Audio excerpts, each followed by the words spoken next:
So I was going to ask you, what are the aspirations, goals, or objectives of having the right business structure? But you've got those up there. So I think the first and most important is it must be flexible and in line with your business plan or objectives. Now, of course, your objective will change, because you might start with service accommodation, by the way, and then go into commercial conversions to sell, then commercial conversions to hold, then something else, then deal sourcing. So it's important the structure is flexible, otherwise you're stuck with the same one structure that you have, and that causes you a lot of problems in terms of bank financing, in terms of adding new people in, taking existing people out, VAT, inheritance tax, capital gains tax, the whole thing gets messy.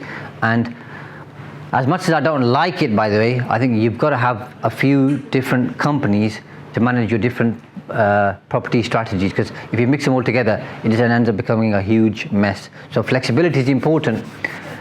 Being tax efficient is important as well, but we can never stay ahead of the game. And I think what's really important for you, and you might find this odd, but it's important, don't let the tax tail wag the dog. So don't just do something just because it seems tax efficient, because something which was tax efficient 3 or 4 years ago may not be tax efficient now, is definitely not tax efficient in 3 or 4 years' time. And the government have a knack for or a habit of going back to what they used to do 5 or 10 years ago.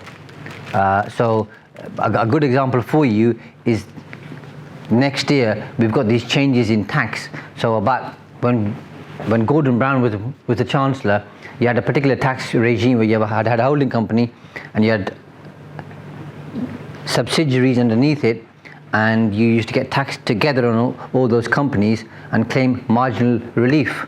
Then that was stopped, and we just said we're going to charge people, I think it was 23% tax, came down to 22, 21, 2019. We're supposed to go down to 17 a few years ago, never did.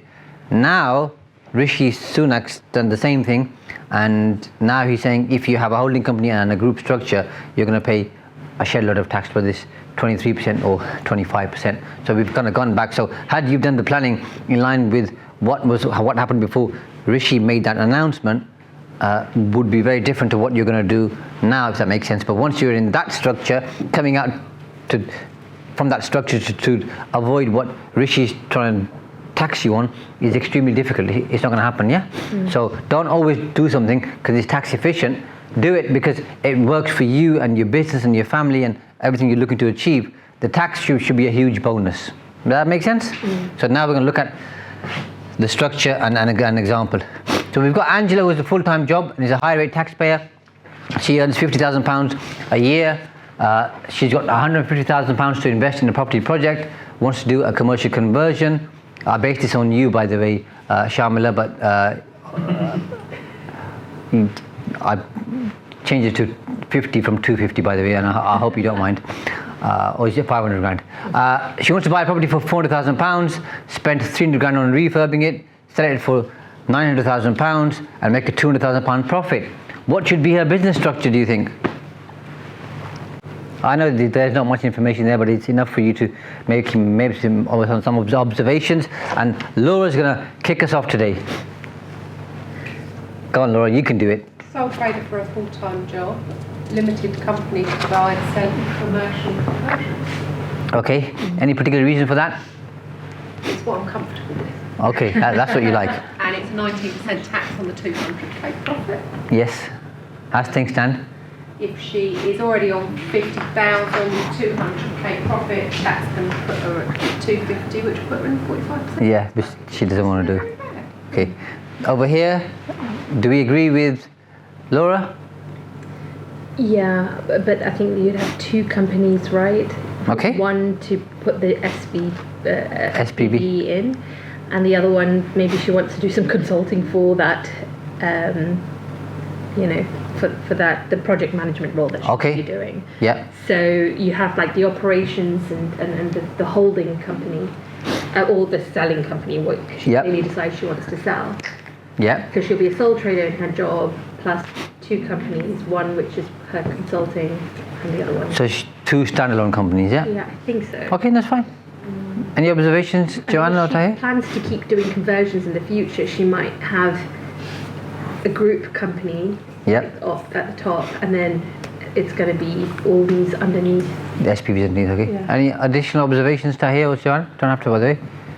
This table here, any thoughts? Caroline, Nihal or Terry? Anything you might do differently? There's no wrong or right answer here, by the way, because different people use different structures. I can see Terry It's just lending working out towards, with a- okay, an LLP. He likes an LLP. That's what you were thinking, weren't you? How did I know? Because you could see me when they were saying about two different companies, and I was trying to look and see what I'd written down previously. Maybe. Caroline, any thoughts?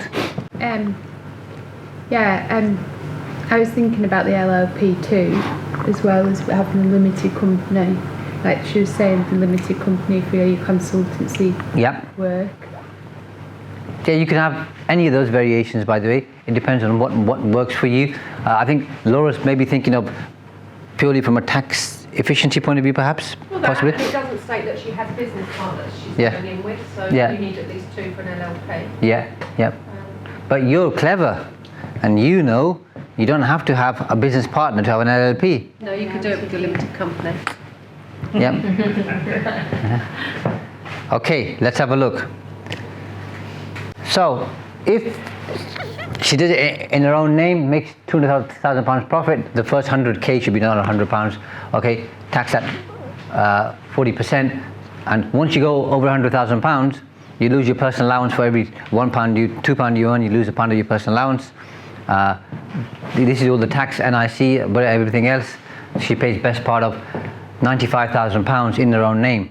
Okay, she's not very happy about that. Angela wants to reinvest those funds into another deal. So if she pays just under £95,000 to HMRC, she's got 105 grand left, or just over. So her net proceeds are reduced significantly. The only one thing that she could, the two big benefits for her are, the first thing is the 105,998. She can do what she likes with those funds because she's paid the tax personally, so she can go on holiday, pay off her mortgage, buy a new car, do what she likes with those funds. As opposed to, if you remember the earlier example, if those funds are stuck in a limited company, you've got to pay income tax. And the second thing she could do is she could possibly make pension contributions to reduce her tax. Now let's look at it in a limited company, just keeping it simple. She'd pay 19% corporation tax, as Laura indicated earlier, which gives her 38,000. She's got 162,000 to reinvest, okay, and it increases her capital by blah blah blah whatever else, okay. So it gives, because she's got more cash now. So from a very simple point of view, Laura's right. If she just wanted to save tax and have the maximum amount of money to reinvest, having a limited company would be the best way forward for her. Now she wants to do a second conversion. Laura, do you think she should do it in the same company, a new company, LLP? What do you reckon? New company. Okay. And what should she do with the existing one? Brain, late in the afternoon. Keep hold of it, Okay. because then you've got an intercompany loan going across to the other one, possibly put it in a holding structure so that you can move assets about. Okay. Shamila, any thoughts? No, I think that sounds quite sensible. Yeah? We're going to go with you, Laura, on this table here. Caroline, are we going to go with Laura, or do you have any other thoughts? You could say same company, by the way. Same company. Yeah, No, I don't 'cause- think it would be the same company. Any particular reason for that?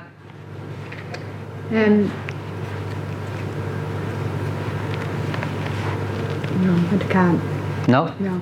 Okay, so you're saying start a new company or do what Laura says? I think you can stick with the same company, because the company's got nothing in it, it's got a bit of resource, you can use that Yeah. to buy the next thing. Unless Yeah. you've got different investors and people Yep. involved, that sort of limits your Yeah. liability. Yeah. Depends whether you're looking to buy and hold, buy and sell. Yeah. No, but the other one's been sold though, hasn't it? Because that's when you realise you're 200. That's right. Yeah. All those are sold, yeah. So there's no, Oh, right, there's so- no property in that company. There's nothing in that apart from the 200 grand. Money, yeah. Less So you can what- use that company again then, yeah. Yeah. Yeah. That's because you've already got it set up. Yeah. It's probably got a bank account. And everything. Yeah, it's got bank account, it's got corporation tax number, it's got everything's good to go. Okay. So you can do that, or we can do what Laura has suggested. So most people usually say have two companies, and company A, as you said, Laura, can loan money to company B. If Angela then wants to do a third project, should she do it in company A, B, or have company C? Depends on risk and assets, where their assets are. Yeah. So the first one's a very important point. Risk-wise, do you think she should have a separate company or do it in one of the existing two companies? Separate, each project in a separate Okay. project. Yep.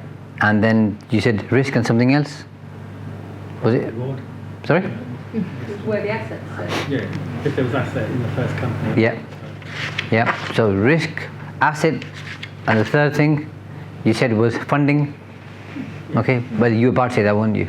Yeah. Yeah. It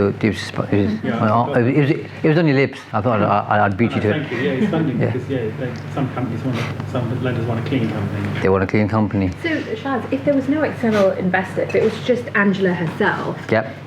can she just do it all in like A? Or do you think because lender on project A would be different to lender on project B, it might be better to have two different companies? Once you've finished a project, I think it's usually good to close that company and just move on, because you might have 101 things coming out later on. And are we recording everything here? Yep. Okay, good. We shouldn't be. So, But why would you close it? Because then you'll have a especially if you hold it. You Yeah. want to know liabilities going forward. But if you've got an asset in there, No, you take the money No, out because if that sorry. building collapses, you're like. so here, sorry, Shabala, we're talking about selling. yeah. If you sell it, Once you've sold all, okay, I'd close the company down. okay. Simply because if you have another project and then another project, and if HMRC coming to have a look from a VAT point of view, PAYE, corporation tax, personal income tax, okay, they're going to start from day one, okay, usually, and look at all of the old stuff and then ask you what happened 6 years ago with project 1 and 5 years ago with project 2 and 3.5 years with project 3. It's going to be a ball breaker, so to speak, okay. Why do you want that? You might just close the company down, pay a couple £100, have a new company, start again. So what happens to the 200 grand? If company A that has 200 grand loans it to company B, and then you're closing down company A, is company A then just writing off the debt to company B? So you've effectively just No, thrown the that's money the over problem. to That's the problem which we're trying to create. We're saying, will it get messy? yeah. It will get messy, okay?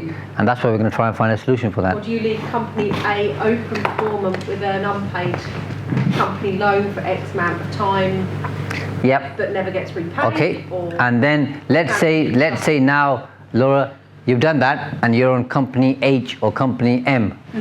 You've got 6, 7, 8 companies open, Yep. all have loans with other companies, and you're filing dormant company accounts for 8, 9, 10 companies. You're not going to like that too much, are you? No, that's Okay. what it does. that's what I do. That's my life. Hello. Show you the chart. Let's have a look then. You want to see my chart? Yeah. That is my company chart. So these are all your companies, are they? They're all his companies. We share. Oh, so No. No, so this is one I just side, manage. and then we have an investment company. That Yeah. holds a load of buy-to-lets. okay. So you look after all these The blue one, properties for. yeah, the blue ones are in partnership. And Yeah. what you were saying Yeah.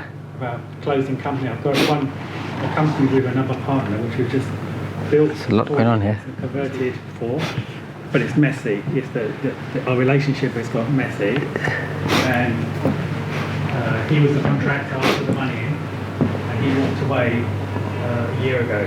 So then we've had to step in and finish the project.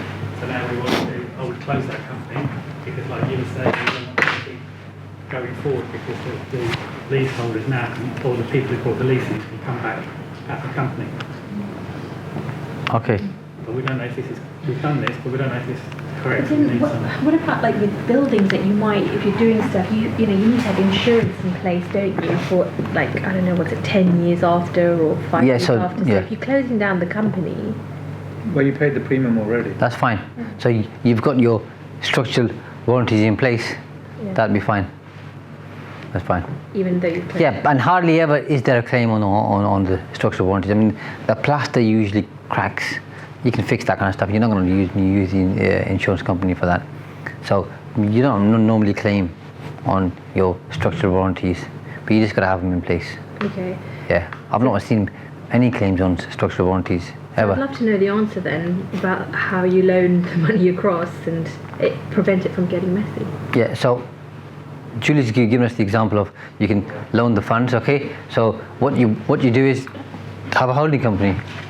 Right. And if you have a holding company, then company A loans money, okay, to company B, but takes it through company the holding company. So when company A has got 165 or odd thousand or whatever the figure was from the previous slides, if company A moves that as a dividend to the holding company, how much tax will the holding company pay for receiving the dividend? Anybody apart from Laura? Nothing. Why do you say that?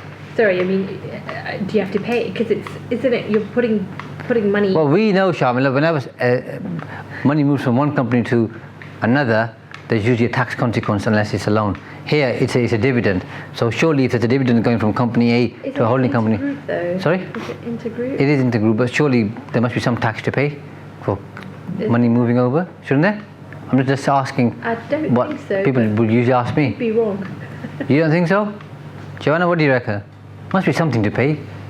HMRC wouldn't allow you to move money tax-free as a dividend, would they? Oh, there's a substantial shareholding exemption. That's coming up. Well, I'm not looking at the notes. Good. No, my gut feeling is that there isn't anything, but There isn't?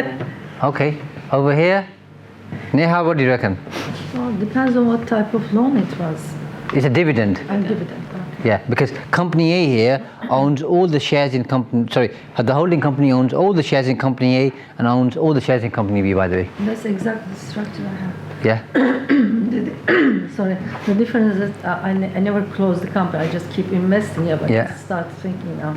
Okay, while you think about it, Caroline or Terry, any thoughts? 19%. 19% is what Caroline says. It's a good guess. Terry? Tax to be paid into company A and B before it goes up. Yeah, so company A's paid the tax at 90% of the profits. Now it's moving the net figure as a dividend to the holding company. So, I don't think there's any tax. Is that? I don't know why. You don't know why? You think there's no tax. But the good news is you're pretty much right. There's no tax to pay at the minute, but as the rules stand, when company A passes the money up into the holding company. Once you've done that, company A can now close down, so and the money can move into company B, again tax-free. When company B makes the profit, move it back to company A, or you can have company B, C, D, E, F going forward. If it's intercompany loans, or should it go up to the holding company and then down to company B, or can it go from A to B? It can go from A to B, but I really wouldn't do intercompany loans unless you've got other business partners like Laura talked about earlier, where there's a need. I would just move all the money as a tax-free dividend into the holding company. It's a tax-free dividend. Close company A unless there's a need to keep it open for some particular reason, and then move the funds down to company B or any subsequent company. Simple. Keep it easy. Is it tax-free? It's not really tax-free because you already paid the tax. As in no further tax to pay. Yeah, no further tax because you already Yeah. paid tax. I mean, how many times Yeah. can you pay tax? Yeah. Even Yeah. though I like tax, but Yeah. it's like it's already been paid. Yeah, okay, you're right. Yeah. So let's say Tahir says, Sunil, the tax has already been paid, so there shouldn't be further tax to pay. So let's just assume 50 grand was paid as tax, so Angela now has 150 grand left. If Angela moves that £150,000 into a personal account, does she pay further tax? Yeah, of course, because that's her. Depends how she takes it. If it's a dividend or whatever. Yeah? Yeah. No, but that No matter how she takes it, she has to pay tax. yeah.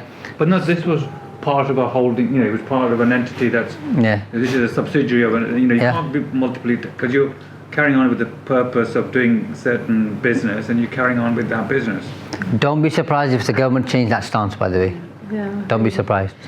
So the 162 grand is what she then moves from company A to the holding company, yes. And that's a tax-free dividend Yep. because she's already paid it in company Yeah, A. that's right. Right. And then that gets passed down To any, as a loan to company B. yes, yeah. And then once company B's done its stuff or whatever, it pays back The loan. To, yeah. the loan. But then what about Plus- the plus what?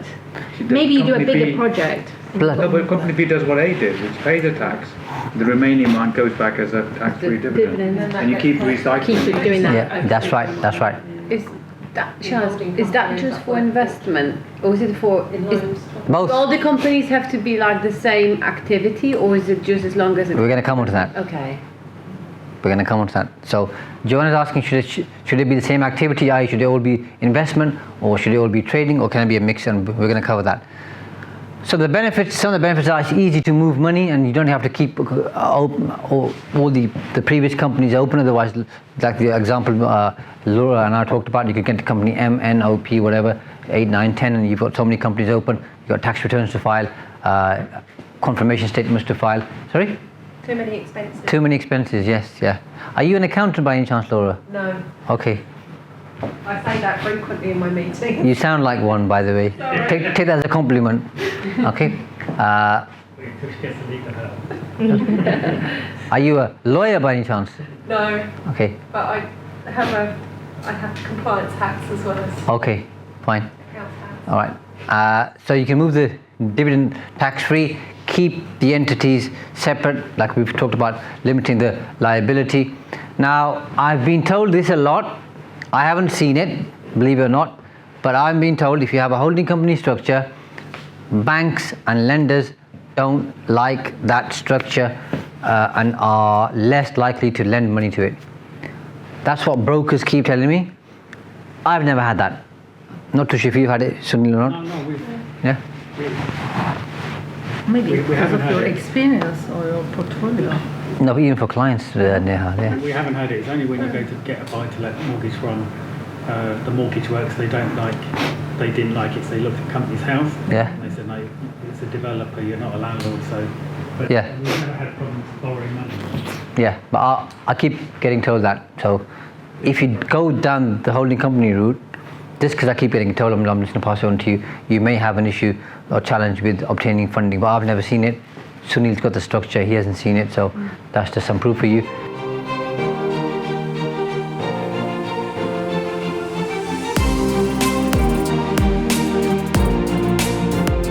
Thanks for watching, and I hope you enjoyed this video. If you have, by the way, make sure you click like, subscribe and post a comment because that tells me that you're engaging and you're finding the content useful.